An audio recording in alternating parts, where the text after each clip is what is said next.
Halo Sinegrip, balik lagi sama gue Rashid Hari. Dan kali ini gue akan nge-review sebuah romcom yang gue yakin udah ditunggu-tunggu sama penonton Indonesia, yaitu Ticket to Paradise, yang dibintangi sama George Clooney dan Julia Roberts. Cuma alasan ini ditunggu banget karena ada Maxime Bouthier. Bukan jadi figuran, bukan jadi supporting yang nongol 1-2 scene, tapi bener-bener jadi supporting dengan porsi yang gede. Maxime Bouthier adalah aktor Indonesia pertama yang gendong George Clooney. Siapa itu? Reza Rahadian. Di luar itu, gue nunggu banget Ticket to Paradise simply karena ini adalah romcom konvensional, sebuah genre yang udah bisa dibilang mati suri sekitar 1 dekade terakhir lah, 10 tahunan terakhir. Belakangan ini romcom konvensional yang bisa dibilang high profile ya, rilis di bioskop dengan nama-nama besar paling Marry Me, terus Crazy Rich Asians, dan Crazy Rich Asian pun gak bisa dibilang sepenuhnya romcom konvensional ya. Kebanyakan tuh sekarang jadi yang adult kayak The Half of It, All the Boys I've Loved Before, yang mana sebenarnya itu bagus. Tapi tetap sih gue kangen sama romcom zaman dulu, romcom konvensional yang ringan, yang gak berusaha untuk mengkritik soal struktur sosial lah, soal gender, soal apapun, soal isu-isu apapun, dan pure cuman ngangkat sebuah romansa. Dan Ticket to Paradise ini emang ringan banget, klise juga ya, ringan tapi proper. Storytellingnya tuh proper. Kayak gini misal, kita tahu apa yang dilakuin David dan Georgia itu salah tuh. Berusaha untuk membatalkan pernikahan putri mereka, itu jelas salah. Walaupun secara diam-diam ya, pakai taktik kuda Troya kalau kata si David. Itu salah, tapi penonton tuh dibikin paham kenapa mereka berdua melakukan hal ekstrim itu. Karena David dan Georgia keinget pernikahan mereka sendiri. Mereka nikah muda. Pada saat pacaran tuh bener-bener jatuh cinta yang menggebu-gebu, tapi kemudian cuma bertahan 5 tahun. Hancur, cerai. Cerainya nggak baik-baik. Naskahnya tuh bikin kita paham sama alasan David dan Georgia, tapi kemudian bisa kasih counter yang ngomong kenapa sih sikap mereka berdua itu keliru. Dan disitulah terletak salah satu pesan utama dari Ticket to Paradise.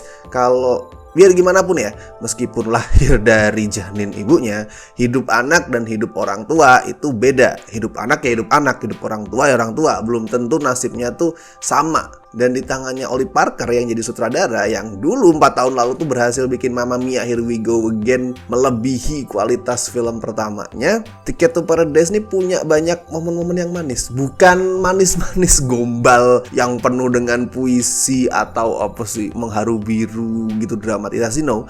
Lebih banyak manis yang mendamaikan gitu. Kayak misal pas Lily dan Gede ngobrol terus kemudian ciuman di depan air terjun, itu ya manis, romantis, tapi rasanya tuh mendamaikan gitu. Directingnya si Ollie Parker nih sensitif. Dia nggak asal bikin sebuah momen tuh mengharukan atau romantis, enggak, tapi bener-bener ngeliatin keintiman yang terbangun antar karakternya. Nah, Maxime gimana? Ini dia yang menarik.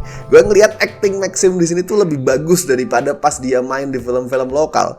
Kayak seolah Maxime lebih nyaman berdialog pakai bahasa Inggris. Kalau di film-film Indonesia tuh kita ngeliat Maxime kan sering terkesan kaku, kurang natural, dan kadang pelafalannya belibet. Dan di sini enggak. Dia kelihatan lebih nyaman, lebih kalem, lebih tenang, nggak ada belibet ngomong gitu, nggak. Ya actingnya bukan acting yang bakal bikin Maxime tuh dibilang wah ini dia calon pemenang Oscar masa depan. No, of course not. Emang Ticket to Paradise bukan tipe-tipe film kayak gitu, tapi minimal tuh berhasil bikin kita yakin kalau Gede ini adalah cowok yang bisa bikin si cewek amrik itu jatuh cinta banget, bucin, sampai rela ninggalin semua kehidupan masa lalu dia. Apakah ini acting terbaik Maxime sepanjang karirnya? Kalau buat gue ya. Satu hal lagi terkait Indonesia adalah pemakaian setting Bali tentu saja. Dan syutingnya bukan di Bali tapi ya di Australia, di beberapa lokasi di Australia. Karena satu, waktu itu syuting pada era dimana COVID masih ya bukan sampai puncak ya, tapi masih mengkhawatirkan apalagi di Indonesia. Dan kedua, kita tahu Indonesia gimana ribetnya sistem dan segala macem.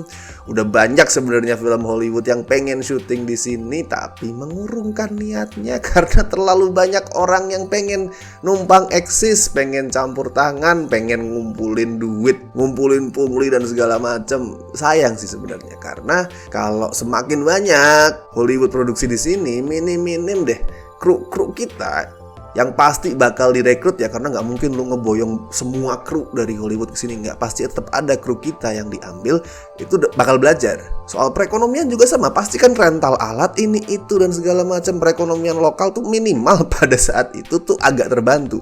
Jadi dampak positif itu nggak bisa kita rasain karena well, this is Indonesia man. Balik lagi soal Bali ya, kelihatan sih tim produksinya tuh berusaha maksimal menyulap Australia biar kelihatan kayak Bali. Mungkin kecuali Tanah Lot ya, karena itu kelihatan banget itu bukan Tanah Lot. Tapi bisa gua maklumin soal Tanah Lot kan punya apa sih, wajah geografis yang unik. Agak susah itu untuk dipalsukan kecuali lu bener-bener bikin CGI dari nol gitu. Kalau soal culture, well gue bukan orang Bali, bukan juga orang yang paham secara mendetail soal budaya Bali, jadi no comment soal itu. Gue nggak tahu gimana sih film ini merepresentasikan budaya Bali, apakah bagus atau apakah ngawur, gue nggak tahu soal itu. Walaupun gue bertanya-tanya nih, apakah itu penggambaran ular di Tanah Lot itu yang memang ada ular suci ya di sana? Apakah penggambaran ular dengan cara seperti itu tuh layak, pantas atau enggak? Tapi gue nggak tahu. Kalau ada teman-teman yang dari Bali terus pengen kasih opini soal gimana penggambaran kultural di Ticket to Paradise, silahkan tulis di kolom komentar. Di luar itu kayak gue bilang tadi, overall ini adalah romcom yang ringan banget. Sampai kadang tuh beberapa konflik kelarnya gampang banget gitu, tiba-tiba udah kelar aja. Terus konklusinya juga terkesan main aman. Tapi soal konklusi ini gue nggak bisa protes karena di sini George Clooney dan Julia Roberts tuh ngasih chemistry yang luar biasa.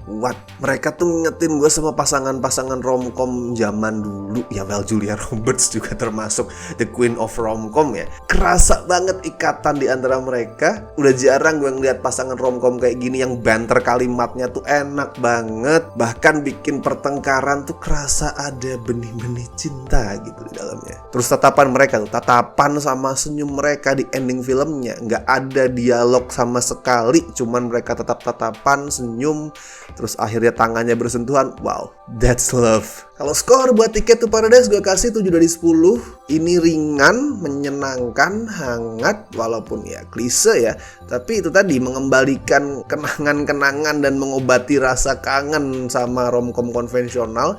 Yang gue harap sih jumlahnya bertambah ya sedikit demi sedikit. Walaupun gue gak berharap jumlahnya sebanyak kayak era awal 2010 yang tiap minggu tuh ada, sampai bikin banyak banget judul asal. Jadi gue gak berharapnya kayak gitu. Biarkan ini jadi sebuah genre yang datang sesekali, mungkin sebulan sekali gitu.